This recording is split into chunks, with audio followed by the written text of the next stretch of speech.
খ্রিস্টীয় সপ্তম শতক থেকে দশম শতাব্দীর মধ্যে বাংলাদেশের ইসলামের আগমন ঘটে। এ অঞ্চলে ইসলামের আগমন সম্পর্কে জানার জন্য বাংলাদেশের প্রাচীন ইতিহাস পর্যালোচনা করা আবশ্যক। ইসলামের আবির্ভাবের সময় এ অঞ্চলটি বঙ্গ বা বাংলা নামে পরিচিত ছিল। সে সময় বাংলা বা বঙ্গ অঞ্চলের সীমানা শুধু বর্তমান বাংলাদেশের সীমানা দ্বারাই পরিবেষ্টিত ছিল না, বরং তৎকালীন বঙ্গদেশের সীমানা ছিল বেশ বিস্তৃত। ঐতিহাসিকদের মতে প্রাচীন যুগে বাংলা ছিল প্রায় ৮০,০০০ বর্গমাইল বিস্তৃত এক বিশাল সমভূমি। বস্তুত এই বিশাল বাংলা অঞ্চলকে কবে ইসলামের আগমন ঘটে তা সুনির্দিষ্টভাবে বলা মুশকিল। তবে কোনো কোনো ঐতিহাসিক মনে করেন ৭১২ খ্রিস্টাব্দে মোহাম্মদ ইবনে কাসিমের সিন্ধু বিজয় গোটা ভারতবর্ষে ইসলাম প্রচারের প্রথম পথ উন্মুক্ত করে। এর ওই ধারাবাহিকতায় বাংলাদেশে বহু মুসলিম মুবাল্লিগ ধর্ম প্রচারের জন্য আগমন করেন। এ সময় মাহমুদ ও মুহাইমিনের নেতৃত্বে একদল ধর্মপ্রচারক এদেশে আগমন করেন বলে জানা যায়। পরে ইখতিয়ার উদ্দিন মোহাম্মদ বিন বখতিয়ার খিলজির কর্তৃত্বে বাংলা বিজয়ের মাধ্যমে এদেশে ধর্মপ্রচারকদের ব্যাপক হারে আগমন ঘটে। ১২০৪ খ্রিস্টাব্দে ইখতিয়ার উদ্দিন মোহাম্মদ বিন বখতিয়ার খিলজি তৎকালীন বাংলার সেনাবংশীয় রাজা লক্ষণ সেনকে পরাজিত করে ইসলামের বিজয়কেতন উড্ডীন করেন। খিলজি বিজিত রাজ্যের সীমানা ছিল উত্তরে বর্তমান পশ্চিমবঙ্গের অন্তর্গত পূর্ণিয়া শহর হয়ে দেবকোট থেকে রংপুর শহর, পূর্ব ও দক্ষিণ পূর্বে তিস্তা ও করতোয়া, দক্ষিণে গঙ্গার মূল ধারা বা পদ্মা এবং পশ্চিমে কুশী নদীর নিম্নাঞ্চল থেকে গঙ্গার কিনারায় রাজমহল পাহাড় পর্যন্ত বিস্তৃত। খিলজির এ বিজয়ের ফলে বাংলার ইসলাম ব্যাপকভাবে পরিচিত ও প্রসারিত হয়। এ সময় থেকে দলে দলে মুসলিমরা বাংলায় এসে বসতি স্থাপন করেন এবং ইসলাম প্রচারের কাজ শুরু করেন। ঐতিহাসিকদের অপর এক দলের মতে বাংলাদেশের ইসলামের আগমন ঘটে খ্রিস্টীয় সপ্তম শতক থেকে দশম শতকের মধ্যেই এবং ধীরে ধীরে তা প্রসারিত হয়। বাংলাদেশে ইসলামের প্রাথমিক পরিচিত ও প্রচার কার্য পরিচালিত হয় আরব মুসলিম বণিকদের মাধ্যমে। মুসলিম বিজয় পূর্ব বাংলায় আগত বণিকরাই এদেশে ইসলামের পরিচয় তুলে ধরেন। এদেশে ইসলাম আগমনের প্রধান মাধ্যম ছিল আরব ভারত চীন বাণিজ্য সম্পর্ক। জাহেলিয়াতের যুগ থেকেই আরব বণিকদের সঙ্গে এই অঞ্চলের বাণিজ্য সম্পর্ক প্রচলিত ছিল। রাসূল সাল্লাল্লাহু আলাইহি সাল্লাম ভারতীয় সুগন্ধি দ্রব্য উপহার হিসেবে লাভ করেন বলে প্রমাণ পাওয়া যায়। ভূগোলবিদরা আরব ভারত চীন ভারত বাণিজ্য পথের নানা বর্ণনা লিপিবদ্ধ করে গেছেন। তাদের দেওয়া তথ্য মতে আরব চীন বাণিজ্য যাত্রার মূল সূত্র ছিল ভারতবর্ষ। আরব বণিকরা পারস্য উপসাগর হয়ে বেলুচিস্তানের একটি বন্দরে প্রবেশ করতেন। তারপরে একে একে সিন্ধু, গুজরাট, মাদ্রাজ, কলকাতা বন্দরে প্রবেশ করে বঙ্গোপসাগরে উপনীত হতেন। তারা এ সময় ওই অঞ্চলের সিলাহাট বা বর্তমান সিলেট ও সাতজাম বা বর্তমান চট্টগ্রাম বন্দরে যাত্রাবিরতি করতেন। এরপর তারা চীন সাগরে প্রবেশ করতেন। এভাবেই আরব থেকে চীন পর্যন্ত বাণিজ্য যাত্রার ভারত উপমহাদেশ ও বঙ্গদেশে বেশ গুরুত্বপূর্ণ ভূমিকা পালন করত। আরবরা মধ্যবর্তী এসব বন্দরেও তাদের ব্যবসা বাণিজ্য পরিচালনা করতেন এবং সফরের প্রয়োজনীয় সরঞ্জাম সংগ্রহ করতেন। আরব ঐতিহাসিক ও ভূগোলবিদদের বর্ণনায় বাংলার নানা স্থানের উল্লেখ পাওয়া যায়। ভূগোলবিদ ইবনে খুরদাদবিহ তার বর্ণনায় বাংলাদেশের চাঁদপুর নদী বন্দরের কথা উল্লেখ করেছেন। আল ইদ্রিসীয় বর্ণনায় রয়েছে বাগদাদ ও বাসরা থেকে আরব বণিক এবং পর্যটকরা মেঘনার মোহনার সন্নিকটস্থ অঞ্চলে আসা যাওয়া করতেন।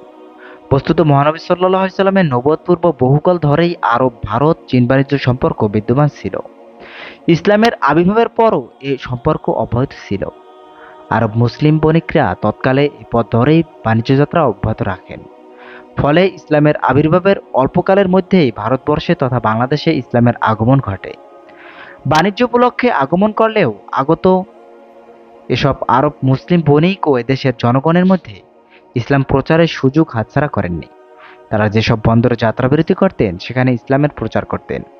এভাবে খ্রিস্টীয় অষ্টম শতকেই বাংলাদেশে ইসলামের আগমন ঘটে। ঐতিহাসিকদের বড় একটি অংশের মতামত হলো সাহাবীদের একটি দল প্রথম ইসলাম প্রচার করার জন্য ভারত ও বঙ্গ অঞ্চলে বাংলাদেশে আগমন করেন, আর তাদের মাধ্যমেই এদেশে ইসলামের সূচনা ঘটে। যেহেতু আরব চীন বাণিজ্য সম্পর্ক বহু প্রাচীনকাল থেকেই প্রচলিত ছিল, সেহেতু ভারত উপমহাদেশে সাহাবীদের আগমন অস্বাভাবিক কিছু ছিল না। ধারণা করা হয় রাসূল সাল্লাল্লাহু আলাইহি সাল্লামের মামা সাহাবী আবু আক্কাস মালিক ইবনে ওয়াহাব রাদিয়াল্লাহু তাআলা আনহু আনুমানিক ৬১৭ খ্রিস্টাব্দে তার কতিপয় সাথীসহ ইসলাম প্রচারের জন্য চীনের উদ্দেশ্যে দুটি জাহাজ নিয়ে রওনা হন। এ যাত্রায় কাইস ইবনে হুযাইফা রাদিয়াল্লাহু তাআলা আনহু, উরিয়া ইবনে আসাসা রাদিয়াল্লাহু তাআলা আনহু, আবু কায়েস ইবনে হারিস রাদিয়াল্লাহু তাআলা আনহু প্রমুখ সাহাবী তার সঙ্গে ছিলেন। তাদের উদ্দেশ্য ছিল চীনে ধর্ম প্রচার করা। এ লক্ষ্যে তারা আরব ও চীনের মধ্যবর্তী ভারতীয় বন্দরগুলোতে অবতরণ করেন। তারা সেসব বন্দরে অবস্থানকালে ইসলাম প্রচার করেন। শায়খ জাইনুদ্দিন সিও তোহফাতুন মুজাহিদিন গ্রন্থে ভারতের নানা বন্দরে এরূপ একদল আরবের ইসলাম প্রচারকদের বর্ণনা উপস্থাপন করেছেন। কেননা সফরের রসদ ও প্রয়োজনীয় সামগ্রী সংগ্রহের জন্য তৎকালে এসব বন্দরে অবতরণের কোনো বিকল্প ছিল না।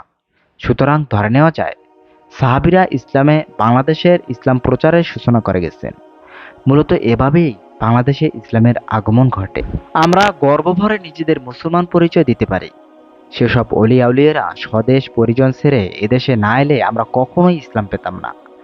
এরকম দুনিয়া থেকে কয়েকজন আউলিয়ার নাম উল্লেখ করতে হয়, যাদের মধ্যে অন্যতম হলেন হযরত শাহজালাল রাদিয়াল্লাহু তাআলা আনহু। রহমতুল্লাহ আলাইহি ৭০৩ হিজরি মোতাবেক ১৩০৩ খ্রিস্টীয় সালে ৩২ বছর বয়সে ইসলাম ধর্ম প্রচারের লক্ষ্যে আধুনা বাংলাদেশের সিলেট অঞ্চলে এসেছিলেন। সুদূর ইয়েমেনে পরিবার ছেড়ে আসার একমাত্র উদ্দেশ্য ছিল ধর্ম প্রচার, মানব জাতিকে সঠিক পথের দিশা দেওয়া। তার সঙ্গে আরও ৩৬০ জন আউলিয়া এসেছিলেন, যাদের প্রত্যেকেই পরিবারের তুলনায় ধর্মকে প্রাধান্য দিয়েছিলেন। হযরত শাহপরান রহমতুল্লাহ আলাইহি এর কথা বলতে হবে। মামার যোগ্য সহযোগী হিসেবে তিনিও ধর্ম প্রচারের উদ্দেশ্যে দেশ ছেড়ে সিলেটে এসেছিলেন।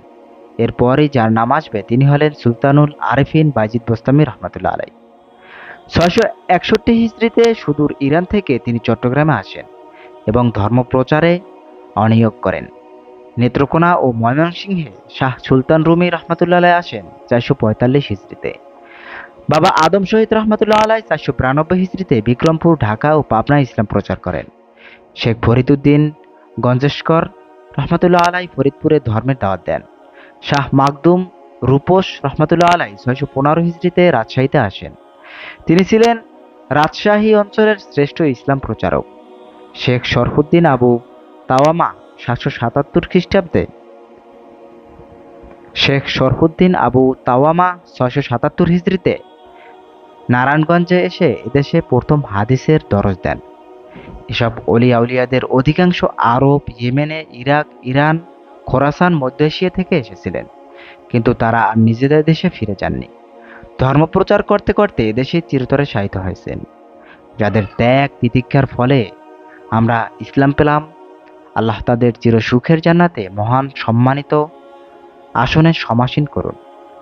আমিন।